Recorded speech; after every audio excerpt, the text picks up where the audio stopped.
Welcome to this week's episode of Courageous Leaders Changing the World. Super excited for this week's guest, Joyce Santiago. Thanks for joining us. Thank you so much for having me. I'm so excited, but a little bit nervous, as I said. Perfect. For the listeners who don't know who are you and what do you do? All right. So my name is Joyce Santiago Savage, and I am a global motivational speaker and recently transformed into a self-talk strategist. Self-talk strategist. Yes. I like that. What's the time that you had to summon more courage than any other? Ooh, it would be changing the career path that I have right now. All my life, my professional career has been in fashion, in retail. So to actually discover personal development and taking the step to really decide this is something that I want to do, that was a massive leap of courage. Like even going to networking event for that industry, it was the most uncomfortable feeling. I would be just sitting or hanging around the food just to show people that I'm doing something. But that was definitely pretty scary that it took me a lot of courage to get out of that corner. Yeah, I'm pretty awkward at social events. One of my friends and I, we say that we're both very awkward. We're going to run an event called Embodied Awkwardness one day. Wow. Because we both like run events and it's hilarious because it's like you're okay to be like on stage, Yes. but then in like social situations, it's like much worse. That's absolutely relatable. And I don't understand why. Like if you're there just amongst it, like you just feel that uncertainty of like, what am I doing here? Yep. But when you're in stage, you're like, I got this. It's Yep. weird. Yeah, I totally relate to that. Yeah.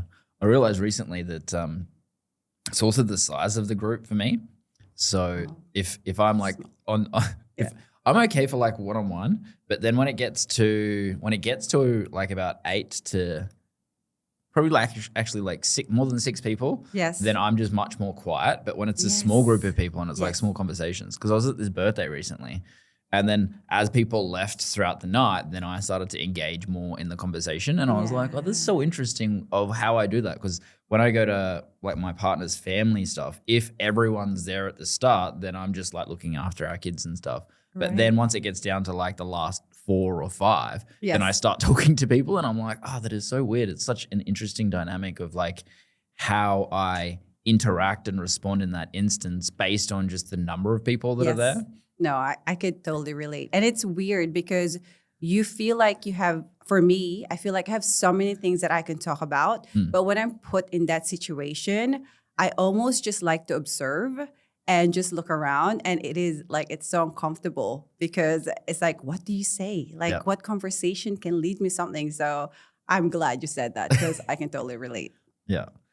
Yeah, I love that. What's been the transition for you into being a self-talk strategist? It's very specific. Yes, and it's so interesting. So I have been doing mindset and confidence. Like when people hire me to speak, it's about mindset and confidence. And for the last 3 years, I have been doing that. And I'm obsessed with personal development ever since I stepped into it. Like I had no idea that I was living in a societal expectation. And when I could realize that, oh my gosh, it is all about mindset. So I preach about mindset is everything. Recently, though, I uncovered a layer underneath mindset. And this is when I realized that, yes, mindset is a thought of patterns, but underneath that, there's one factor that is more important than anything else. It's the conversations you have with yourself. Is your self-talk. Because I could read the thought patterns that I've adopted and inherited, but in the quiet moment when it's just me and me, it's the way that I talk to myself that actually determines the quality of my life.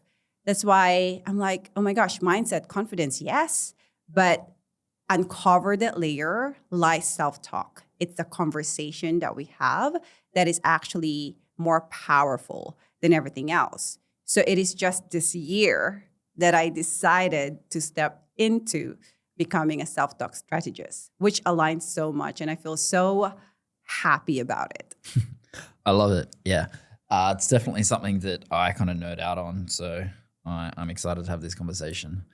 One of the pieces about like our work is with often what plays out with people's, internal dialogue, their self-talk, it is rarely like their own voice. So what happens is typically in our teenage years, we start to take on both of our parents' internal dialogue, how the mother relates often in relationship. We take that on based on how the mother relates in relationship, and then how the breadwinner, whether that's the father or the mother relates. That's how you talk to yourself about making money.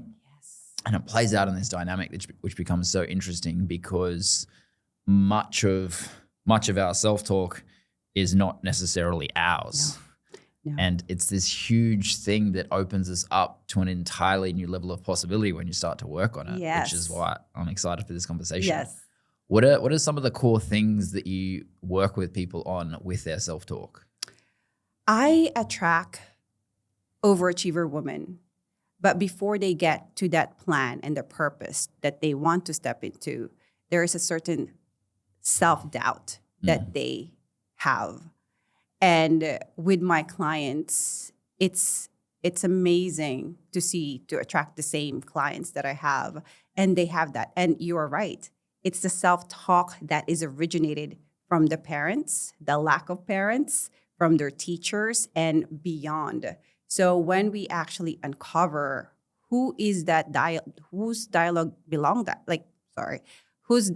does that belong to? And when they realize or even remember an event where the exact dialogue is from, then they're like, well, it's not mine. And you're like, yes, it's not yours. So what would you like to tell yourself right now to be able to step in to your goal or your desires or your dreams? So that basis there, and it's very awakening to have a group of women who is ready to step out of that limitations, and for me to teach them those conversations are inherited. You adopted them without even knowing, you absorbed them. So it's absolutely time to let go or change those conversations. And I think it's like that critical step to step out of, it's the concept of going from stepping out of your parents' shadows and then into standing on the shoulders of the giants that have come before you and actually starting to step into that, because then you can actually start to curate and cultivate your own self-talk so that you can actually consciously create your life. Because when you're playing into your parents' shadows in that instance, because often the talk that comes in is based on emotional moments throughout our childhood that we're taking on and how our parents related to stressful situations. So it becomes this opportunity for us to be able to recognize that and then also start to create our own choice beyond that, which just allows us to be able to create, I'm preaching to the choir here, a life of fulfillment in every area. Because yes, you get the financial success, but then also all of the other success in relationships and family and all of those areas as well. So exactly, that's exactly it. So you absolutely get it, and the success that you get is yours, like no one else's, which is it's great. Yeah, for the first, through my 20s, I was very much living my parents' lives. I was living what my mum had deemed as success. She was like the breadwinner in our household. Well, she probably brought in like 60% of the income. So I had developed that internal narrative around what success was based on what she would have approved of, what she would have accepted, all of those things. Even though she passed away in my early 20s, but even all through my late 20s, it was like almost this part of me was unconsciously trying to honor her for her life and everything by living more her life than my own. And in hindsight, it's like very, very obvious that it's playing out and debilitating and, depressing, because, when you're living someone else's values, then you feel depressed. Yeah. And it was very much that shift. And when I think back to it, one of the core shifts of me going from suicidal ideation to going beyond that was I did this course, and it was like a language course. Okay. So I was looking at the language that I was using, which is basically just me highlighting all of the self-talk and religiously going through every little piece of that and recognizing how my language was creating my reality externally based on how I was talking to myself. So I guess I'm a testament for the work that you're doing as well. Oh my goodness. I was going to say, you're saying all the right things. And thank you so much for sharing that. And And this will help so many people because you went through the journey, and it's amazing how you shared that, you were living through your mother's legacy, let's say, for that. And you felt the resistance because they will be resistant, and it will show if it's not aligned with your true self. And to have that, and you went to that language course that actually made you realize that it is what you say to yourself and how you talk to yourself that could change everything. And this is why I decided to become a self-talk strategist, because of this work. Yeah. And it's amazing. Yeah, I love it. What's some of the societal expectations that you've worked through then? Ooh. So as a child, I had a journey of, I was born in the Philippines. I moved to New Zealand when I was 12. And from that on, I think the move just changed a lot in us. Being an immigrant, moving to a different country that you're not born in, you don't belong here. That belonging is already a journey that is going to follow you. And for me, just trying to prove myself and fit in through society is such a journey. I am so grateful for it. But if my children doesn't have to go through it, then that's amazing. And for me, like as an immigrant, I was taught to give way to people who live there first. So there are so many opportunities for me that I'm just like, no, you take it because I come second. I wasn't born here, and growing up in Philippines, I was very academically motivated. But when I went to New Zealand, it's completely different. You want to be cool. You don't want to be a nerd in some essence. So I actually didn't finish high school, even though I was very good in school. And even that affected me because what the society needs from you. I want to be cool. I want to be in parties, right? So as it grows, I just like, oh my gosh, like I am just living to what is expected for me. And there was a time in my life where I'm like, I've done it all. I've done everything that they said I'll be happy about. So why am I feeling so ungrateful? Not ungrateful, so I'm unsatisfied. I am grateful for what I have. I'm married. We have a house. We have 2 kids, one of each, like I've traveled the world. But why am I feeling unfulfilled? And that's when personal development comes. So you're like, the societal success that you've been living is not necessarily the fulfilling purpose that everyone wants. And that just changed about when I was 35, which was about 6 years ago around COVID. And I'm like, wow, it took me mid-30s to realize that I was living the life based on what people expected. So yeah, it's so common. What was the thing that kind of started your journey into personal development then? I was just thinking about this before coming here. There's 2 stories to it, and I always share the second one. And the crazy thing is, so the second one was I went to Bali, and I felt so guilty because my kids were only 2 and 3, and I had to go there for work. So to cut it short, I booked my ticket for Friday night. I arrived there on midnight to go home on Sunday. I gave myself 1 day to work because I was so filled with guilt, the mom guilt. And around that journey, I had a divine intervention where I felt like, why am I punishing myself? Like, I'm the only person who's choosing to have that guilt within me, My husband is good with the kids, so nothing's going to happen. So that changes everything. But I think before that, something triggered, and that was maybe 3 months before. I don't know how to talk about this, but it is my truth. So big night. We had a big night with the girls. And it was a big night, let's just say. But I couldn't sleep. Yeah. I couldn't sleep because it was a big night. Yeah. And I was like, I just want to sleep. But I was pretty much just wired. And I downloaded an app. And that app was supposed to give me to put me to sleep.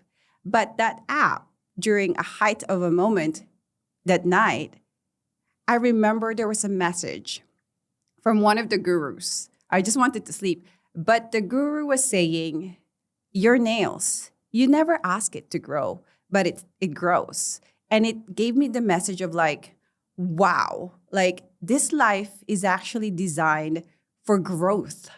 And that moment there, I think, led me to questioning, what am I doing with my life? Am I growing or am I just living the societal expectation? Then Bali came.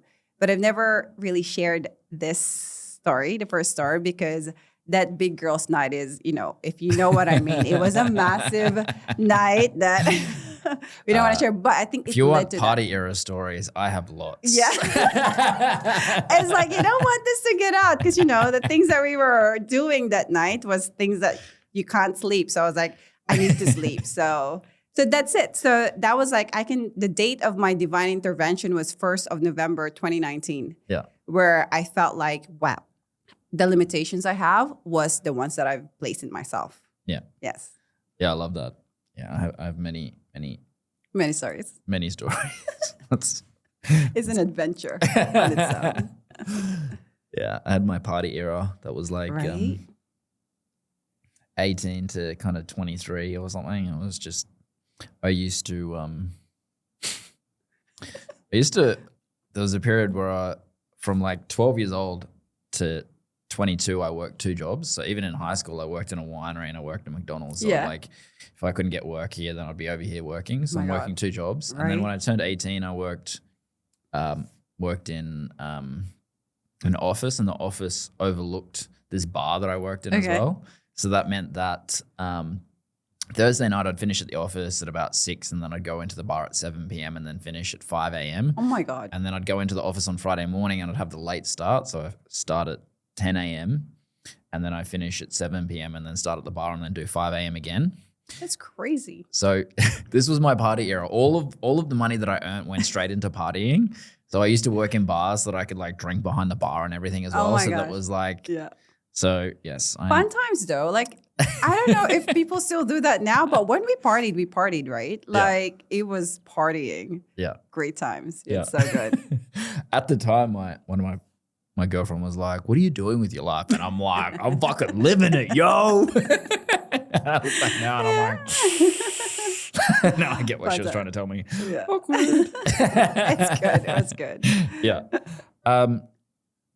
How much do you think that level of self-doubt that you talked about earlier kind of creates a glass ceiling for people? Oh, how much do I think it creates? Oh, massive.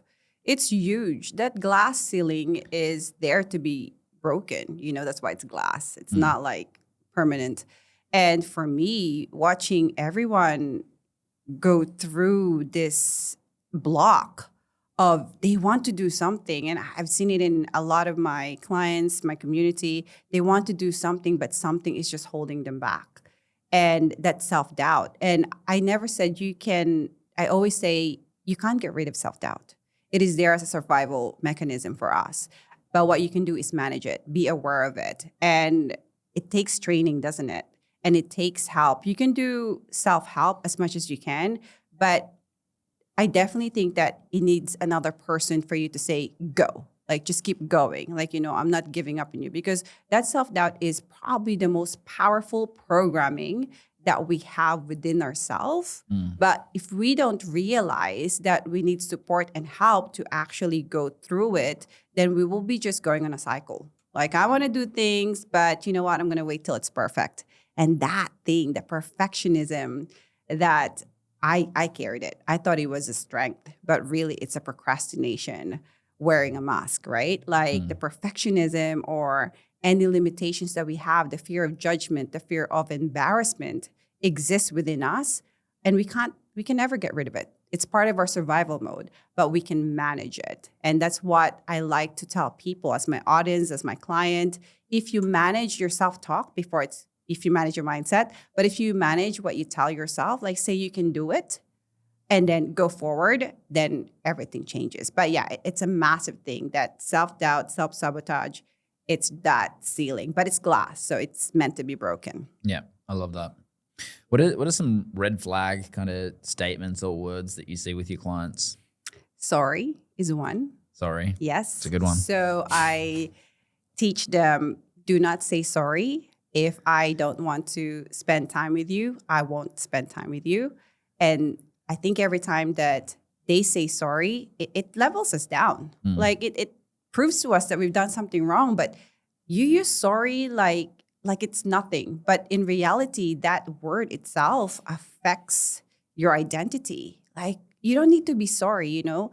If you're late, just say thank you for waiting for me. You know, like don't say I'm sorry I'm late. And if you're so there's so many things that we use sorry for.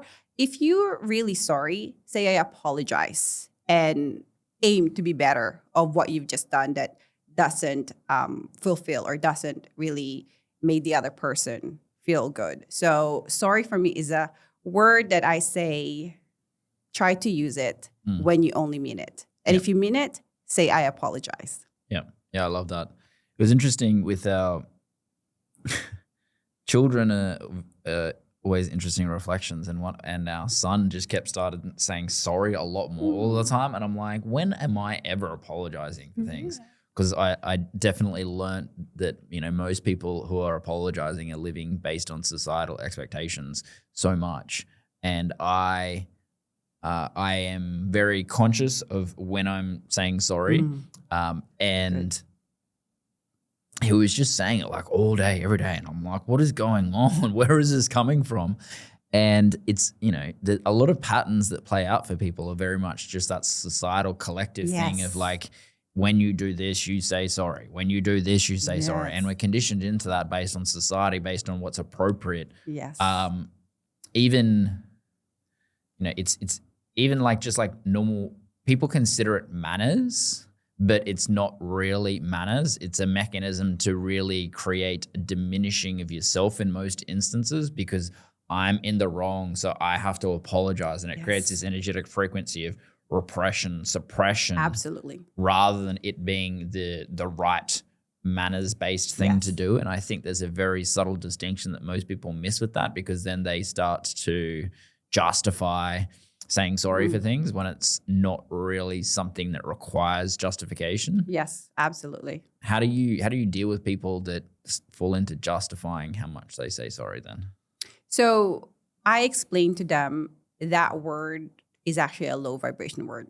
It is, right? When we say sorry, even though if you don't mean it, you're like, you bump into someone like, oh, sorry. Like, you know what I mean? Like it's not like you did it. Just like, that is a low vibration word. So choose the words consistently. And crazy thing is for my kids, when you say manners, so I am very blessed that I got into personal development, 6 years ago. My kids are now 10 and 11. So in the height of their absorption, 7 and 6, I was there doing it with them.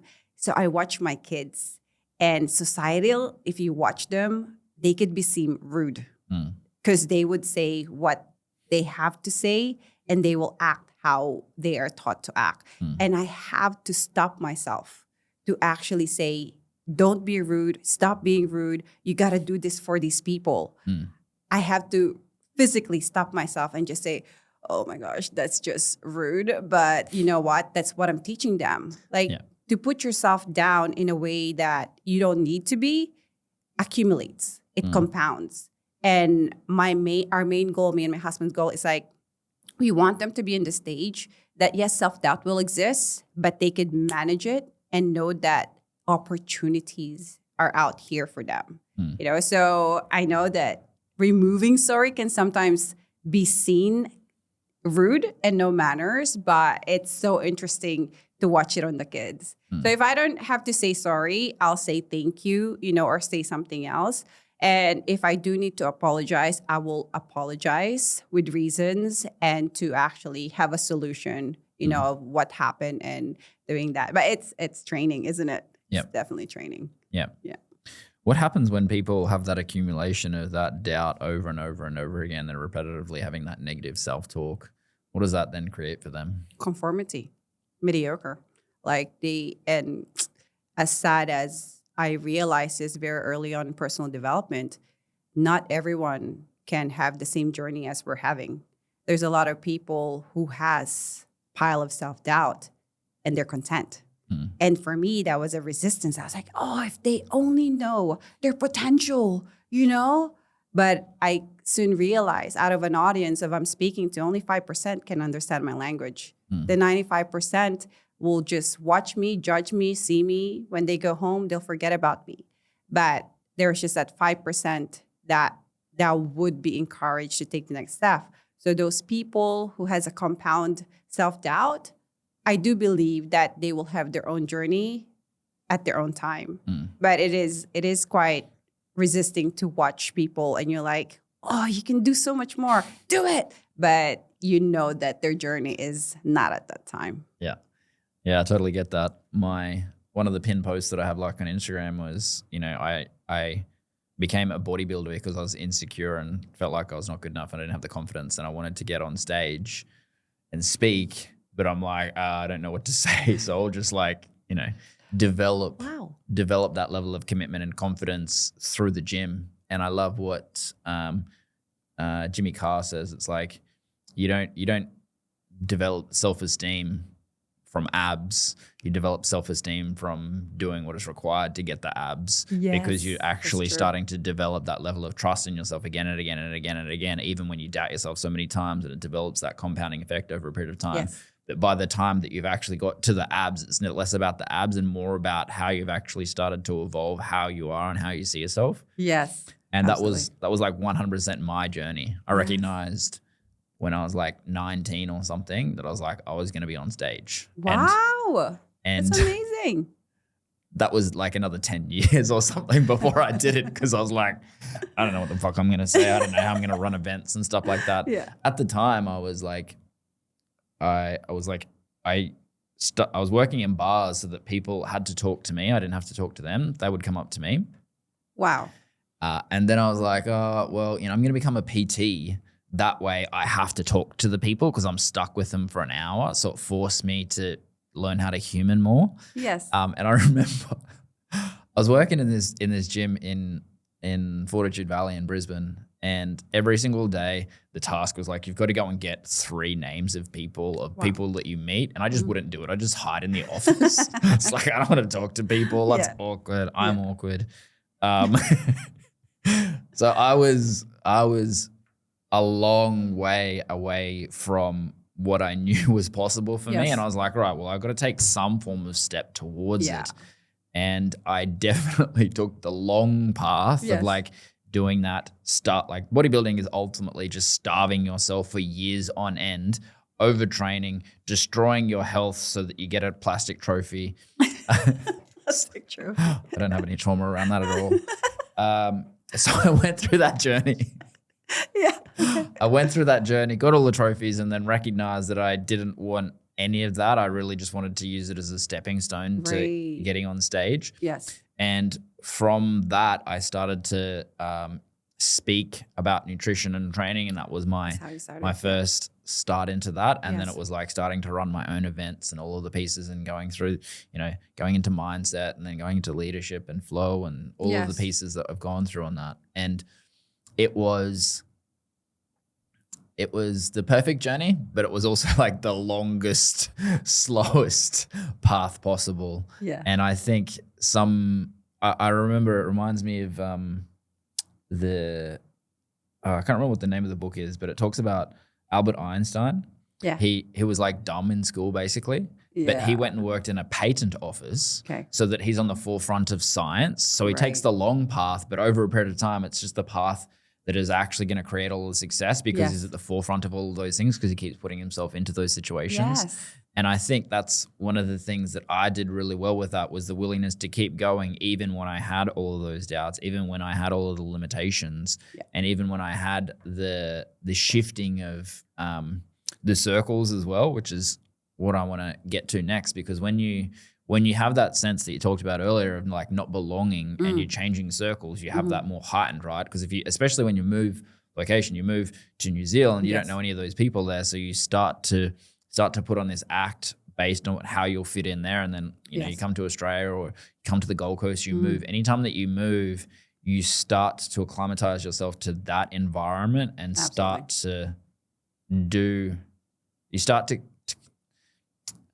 we talk about this in our event. We need to belong, but we compute belonging with conformity. Yes, 100%. And when you conform to the people around you, then you don't live your life, and it kind of creates suffering for us. Yes. So when you recognize all of the times where you've fallen into that trap of fitting in with people, how do you get out of that? Right now, before I go with it, like I was probably the biggest people pleaser ever. And that comes from my parents. And I can see that now, as an immigrant, and so many things has happened back at home that we thought visibility is danger. And that was a fact for me growing up. And for me to have realized it in a way, and someone said it to me, and in my personal development thing, I was like, I just want to see my community. Like, I just want to build a tribe. I just want to build this, fitting me. And then I just want to have mold with people that are similar to me. And they're like, Joyce, but you're not supposed to mold. You're supposed to lead. And I'm like, wow, that is the perfect thing that she could have said, because going in and trying to fit myself consistently. And I shared something in my stories the other day, I now can say proudly, like, I see myself as a star. But when I go to see squares and I try to fit myself in, I will fit in a square. A star can fit in a square, but there will be gaps. Yeah. Right? So there will be gaps around me. And that is the resistance, the suffering that you mentioned, the unfulfillment. But if I see myself as a star and I have my own, pedestal, let's just say that now, that still feel a little bit resistant saying that. It's like you feel like you're fulfilled because I belong to lead people, and whoever can hear my message, then amazing. Then we all belong together. But for me to enter a room in a corner, pretend that I'm eating the cheese board and just look around wasn't me. That felt so small, and that was my shrinking method to fit in. But what if I just go in there, introduce myself, and regardless of what I think people are thinking of me, it's okay because I'm living my fulfillment. I'm living my purpose. So in that essence, did that answer your question? Yep, definitely. Okay. I'd love for you to speak more to what your journey has been with visibility being danger, because that's a common experience when we perceive that we don't fit in and we perceive that we're going to be excluded and ostracized from the tribe. Then that becomes that entire dynamic, and it plays out at so many different levels. Like, people want to be visible, online, or they want to be visible in the media, or they want to be visible at an event. But when they have that level of association with that being dangerous, then they're going to do whatever they can to avoid that experience. Yes. So what's been your journey with reconciling that? So for me, I realized when I was small, I was about 7 years old. We lived in Philippines, and my dad was a leader of our little suburbia, our little barrio, as we call it. And through leadership, obviously, there will questionable other people. So to cut the story short, there was a time I was 7 years old and my dad was a leader and we were watching TV. And when we were watching TV, we heard gunshots, 2 shots. Tuk, tuk.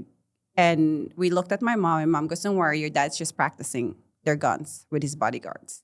Normal, right? And right after that, my uncle went into the house, shut all the lights, and said, this person is outside. When he said that, we knew that was the person that didn't like my dad.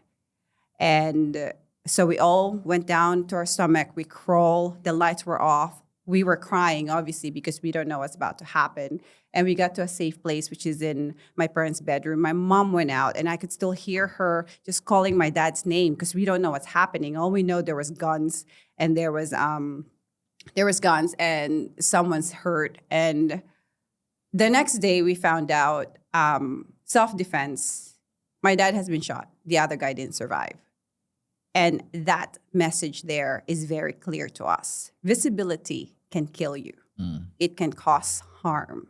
And fortunately for us, my dad survived, but the other didn't. And that is based on just power and leadership and visibility.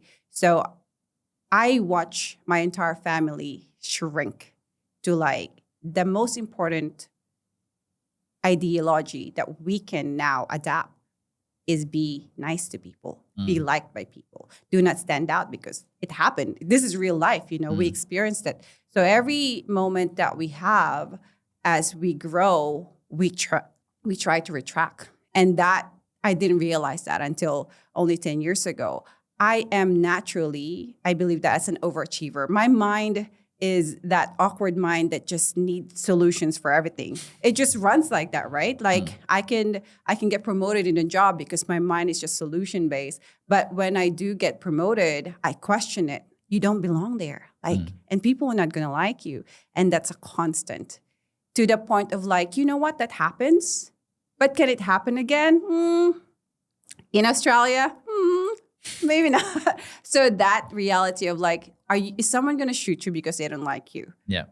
Maybe not in Australia. So I just have to convince myself, like, do what you need to do. Yes, recognize that it happened. Yes, recognize that it has happened. But don't let that stop you from leading or being visible, because that is your higher calling. And I think with everything that you've shared with me, which is amazing, you've always had that higher calling, haven't you? You've always felt it. Even though you thought you were shy or you were awkward, you've always felt it. And it pulls you towards it. And that's what I felt like. There's always that higher calling, but to have visibility as danger and it's real for you, it was definitely a challenge of how can I change that? How can I actually transform that? So, yes. Yeah. How does someone recognize their higher calling then? Ooh, that's a great question. It's something, I can't explain it. For me, it's a divine intervention. It's you can't explain that feeling, you just know. Does that make sense? Yeah. It's like you can try to conform. For example, my job as in fashion, amazing. You know, it was a glamorous job. I travel around the world, but it was still conforming because it was a job that I was working for someone else. And having a family, great. I married my best friend. I have 2 kids. Everything should be amazing. But why am I not satisfied, right? Like, I'm just not satisfied with the blessing that I have. And that was a journey that I had to really get over with. And I even went to the priest and I said, I know I'm blessed, I'm grateful, but I feel guilty because I want more. And he smiled at me and said, God gave you the free will. If you can do more, go for it. Do more. Get the bigger things. You have the capability to do that. I can never explain to you why some people are born in different circumstances or conditions. We don't know that, right? But if you are born in a circumstances that you can do more, do it. The church, he didn't say God. The church only asked for charity. Do not forget charity. And then with that, I was like, wow. So that higher calling has been calling me consistently and pulling me, but it's an emotion of you're not satisfied. If you're not satisfied, that means there's another level of purpose that is actually pulling you towards. Did that make sense? You felt that, didn't you? Yeah. I bet you did. Yeah. It's an interesting dynamic. I was talking to one of my clients this morning. He was meant to come over. He's from Qatar. Yes. And he was meant to fly over for an event that we're running in March last year. Yes. And it was when the cyclone was on. So all of the flights into Australia were cancelled. And we have like a 6-day event. And all of the people from in Australia are like flying to the sunny coast and then driving from the sunny coast to the Gold Coast to get in and stuff. But all of the flights by the time he was going to come in were cancelled. And then his wife was meant to do our event the same week this year. And then again, because it's in Qatar, everything's been shut down. Everything's shut down, yeah. And the piece of it was, I said to him, so do you remember what happened last time? He's like, yeah. So, because he wasn't able to come to Australia, but then we did all of this work and all the healing stuff, and he realized that he had a couple of extra days up his sleeve because he didn't have to go back to his time zone and all of those different things. So we went to, he's like, oh, I'm just going to, jump over to go see my dad in Pakistan. So he went to Pakistan to be able to see his dad. And he's like, oh, it was so amazing. I was in an entirely different place for where he is because of all of the stuff that we did in the event, because we ended up doing it online. Yeah, I love it. And he then sends me a message like 2 weeks after the event and says, yeah, my dad died. And I wouldn't have been able to see him if I had come to the event. Oh. And it was this recognition of like there is always a high level of order at play. Any level of perceived detour is the perfect path to be able to then take. And when you can start to recognize that, you stop making an argument with where you are or where you perceive that you should be. Yeah. And I was reminding him of that because he's also like, well, you know, now we're back in. He's back in somewhere in America because they've been exited out of Qatar based on the work and stuff that he's doing. And I'm like, well, there's another level of order that's yet to be revealed of why you couldn't come. And he's like, yeah, I'm just never going to come to an event in March with you ever or any of my family. And I'm like, yeah, that's true. Yeah. It's crazy how it works like that, right? Yeah. Like that infinite intelligence that just guides you and just shocks you that there's other things playing. Like, absolutely. Yeah. Yeah. Crazy. And it kind of, one of the other principles that we talk about is the universal law of growth. Yes. So universal law of growth, and how we see it is you will either create your challenges or your challenges will Create you. No, they will chase you. Oh, chase you Yeah, even. they chase you around because you run from your challenges and then it'll show up in your relationship. You run from a challenge in business and it shows up in your relationship. So it means that unendingly, the thing that you're talking about before is like you're going to get that growth. Yes.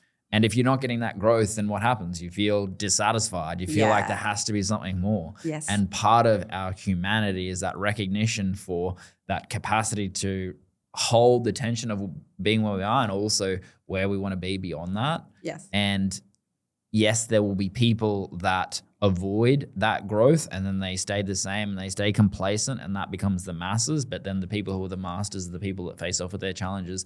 They're the ones that actually follow those threads, because it's guaranteed that was many people who knew that they were going to be on stage but then didn't take the first step, probably the most painful path of that I took. Absolutely. And you also mentioned that earlier in terms of that recognition that most people, 95% of people will listen but not act on something. Yes. And, what's the primary block to that? Well, it's that mindset. Internal self-talk. Yeah, the dialogue, 100%. That talks us out of it. Yes. It's crazy though, because now we realize that it's so much more easier and comfortable when we talk shit to ourselves, right? Because it gives us the excuse not to grow. It gives us the excuse that I'm good. I'm just going to keep telling myself like shit talk, then I'm okay. And that's like the lazy way. And for you, you showed discipline, got you to where you are. And it is that, like the constant discipline of telling yourself you are able to do it rather than let them do it. It's not for me. Is that struggle. And but it is this tragedy of going forward. Yeah, it's mind blowing. Right. Yeah, I love that. What's a tool that you teach some of your clients to be able to do that? Like I like the Mel Robbins one, the 5, 4, 3, 2, 1, just like act thing. Do you have any tools like that you teach your clients to be able to recognize when they're in negative self-talk, to be able to change it so that they can change their behavior? Yes. So I actually just finished a book and it's called Self-Talk to Success.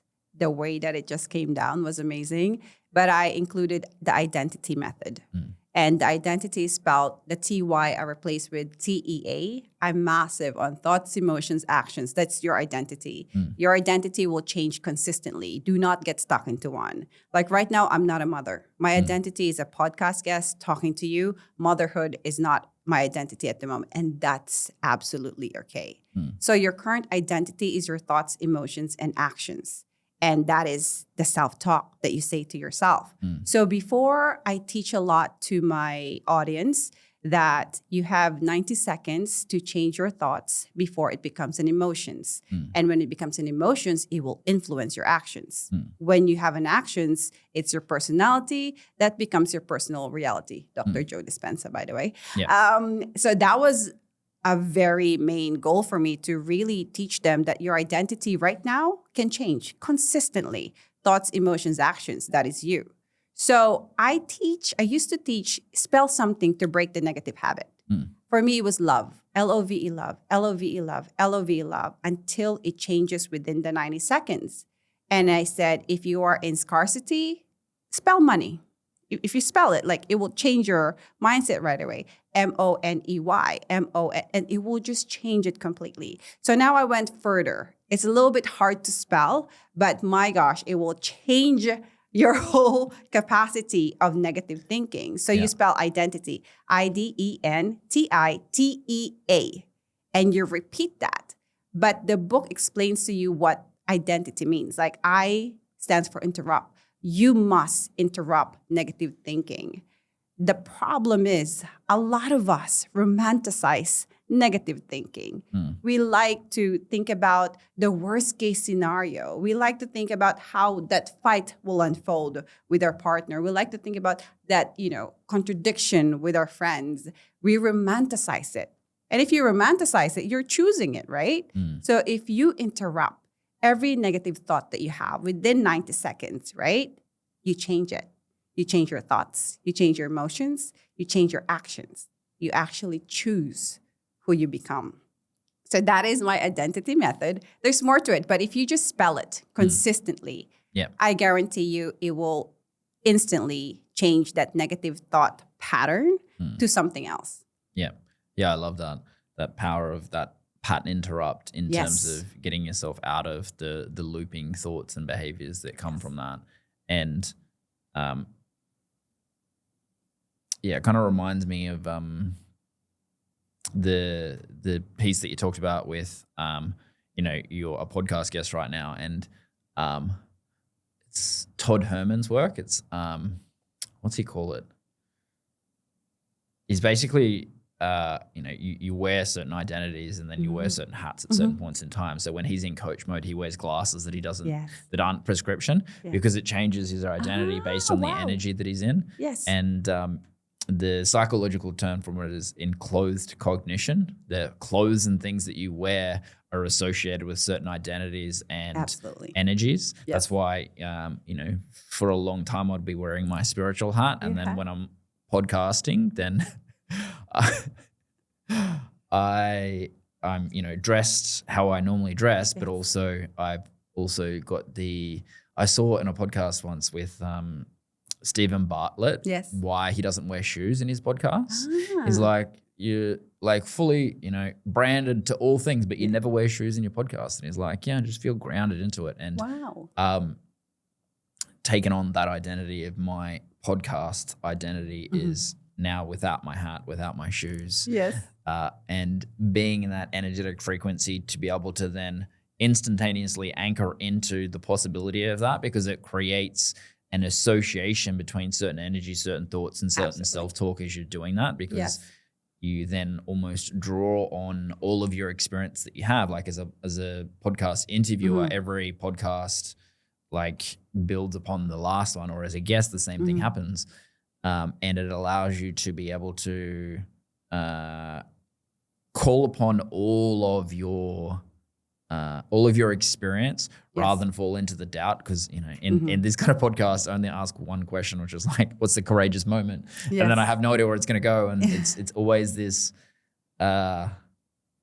this internal thing that plays out for both the guest and the podcast of like being okay with the unfolding of it, and that's like often where a lot of the magic occurs. Yes, absolutely. How do you use your self-talk methods to be able to step into the unknown of those experiences more and more? So there's this paragraph that I absolutely love. And again, it just came up. It just came to me. Actually, let's just say with me and ChatGPT, we did it together, in all honesty. But it goes, self-love is the result. Self-care is the behavior. Self-talk is the source. So change the conversation. Change begins with the conversation you have with yourself. So the goal is self-love. The crazy thing is self-love is the hardest thing to do. Isn't it? It is the hardest thing to do because our programming is that self-love is selfish. So you have to start from the self-talk beginning. And for me, I am now trained enough to change my habits. Like my alarm sounds at 4:45. And I program myself, if you hit the snooze button and if you go to sleep, it means you're not ready for your life, Joyce. So I don't hit the snooze button. I just press stop. And right away, I'm programmed to give my gratitude. I'm grateful for my life, another chance, another day. Right after gratitude, I am programmed to look forward to the life that I'm creating. So I get excited. So just that 10 minutes of waking up has programmed within me that this is now my life. Before I could scroll, and I would let emails or notifications or comments run my day. Or before when I'm working, I let my thoughts of my colleagues and the jobs run my day. And isn't that crazy? Because many of us have chosen to do that without knowing that they're choosing it. So the programming within me of my own self-talk, and I look in that mirror. Am I gonna see my self-talk's like, yeah, everyone's gonna think that you're up yourself. But anyways, I look into the mirror and say, you're freaking amazing. Like, you're so good. I had to do that to train myself that my self-talk is my identity. Whatever I say to myself is my identity to move forward to what I'm doing. But life is still lifing. So I still experience things, especially at this age, my goodness, crazy things happening, and I still have to experience this. So I just have to really even face my self-talk even stronger now. What's been something that you faced off with your self-talk with recently then? Wow. I'm turning 42 this year. Have you heard of that P word? I know exactly the word that you're talking Exactly. about. Oh my gosh. I have been in so much denial. I'm like, I've invested so much in myself to have a strong mindset, right? 40 hits and you're like, ooh, something is changing. Ooh, 41 hits and I'm breaking down to my husband. I'm like, I don't know what's happening. I think it's depression. I knew it, but I'm denying it. I knew exactly what was happening to me. And I was like, because our life is designed to be not stressful. We have no money stress. We have our house. The kids goes to great school. They're happy. Everything. So I have no blame to look forward to, but I'm just like, something is happening and I'm breaking down, right? Because I just felt like you feel like a failure. You feel like all of this feeling, I just don't know. And when I looked into it, and Facebook has a way to show you what you're going through, it's crazy. Yes. Anyways, we're talking about perimenopause, right? Yes. Okay. Yeah. And it showed me, I'm like, this is now your journey. And for me, it is more challenging than puberty. Perimenopause is when hormones are changing into your body, that there are days that you're so low because your hormones count are low. I'm not going to say the words because I'm not the expert in this, but this is how I understand. That lowness could have you self-talk everything. And if you don't have a strong mindset, it will take you. I've read divorce happens around this time. Depression happens around this time. But if you're not aware that it's just an internal mess that you're going through, it's completely different. So for me, I have to be even stronger. And after that conversation with my husband, and I said to him, I just need you to know the communication with the relationship is the top thing. And he asked me, how can I help you? And I said to him, I need more flowers. And he was like, you don't like flowers. I was like, but I need more flowers. So that's the only thing I could ask for him because we're doing good. We were good, And when I said that, of course, he gives me more flowers, but that's all I needed. And from that on, it was also my responsibility to research as much as I can with what's happening with my body. So I got the supplements going. I'm talking to different people and I'm like noting my cycle to really know. And at this point, I know there are 3 days that I don't want to see anyone. Like, stay away from me. 3 days that I'm by myself doing whatever I want just to make sure that I am managing myself. And as I said, like, it doesn't matter how strong your mindset is, life is still going to be lifing and throwing you stuff. And it is such a journey that nobody needs, but it happens. And when I asked that question, really? Because I've just given birth to 2 kids, and now this is a part of our And the answer to me was like, well, do you want to have kids when you're 90? And I'm like, that's why it's happening. You don't want to have kids when you're a little bit older. So I accept it, but it's definitely a challenge. So challenges will still come. Yeah, I love that. It's self-talk is one of those things that comes up regardless of what's playing out in your life. And life, as you said, life. Yes. You know, there's an inflection point for men as well. As soon as they kind of get to 48, 49, they really question their life. Wow, okay. Because they recognize of how they've done things over the last kind of decade, because they normally go from late 30s to 48, 49, and then they start to question how they've done everything because they recognize 50, now I'm on the home stretch. So now I've got to really question how I do things.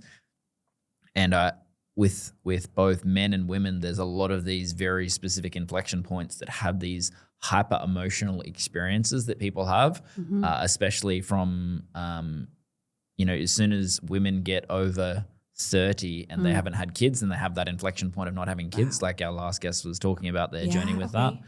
And, we have all of these experiences, and what it really comes down to is how do we respond based on the season that we're in, based on the challenges that we're facing in that moment, whether it's physical, whether it's mental, whether it's spiritual, whether we feel lost based on, not recognizing what our higher calling is, and our ability to be able to be present to whatever the challenges are that we're facing, and then look at our self-talk within that, especially when it is journeying into something which is very unknown to us. Yes. Because, as you go into that, it's like, I've been through all of these things. I've been through motherhood. I've been through puberty. I've been through business success. I've been through challenging from moving countries. But now I'm facing off with something else, which is like the inside out shift. Yes. So it's this very different dynamic. And I love how self-talk is a common thing that you can utilize in all of those contexts. Exactly. It is that, And for me, mindset, confidence.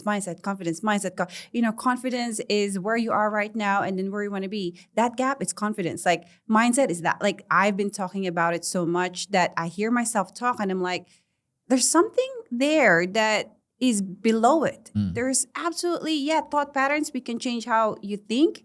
But it's not that. And then that's when I'm like, it's the self-talk. It's the dialogue that we consistently say to ourselves. Like, there's a different person in our head. It's not just one. There is someone that we're actually having conversation with.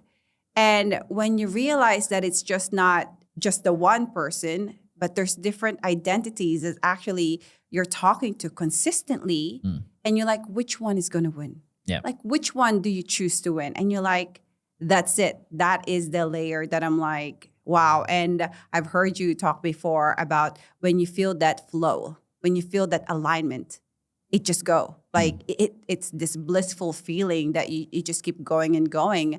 And that's how I feel about this. I'm like, it's supposed to be easy. It's supposed to be this, motivating to step to that because your flow is just so clear. Things are still going to happen, but if you stick to that path, it's amazing. Yeah.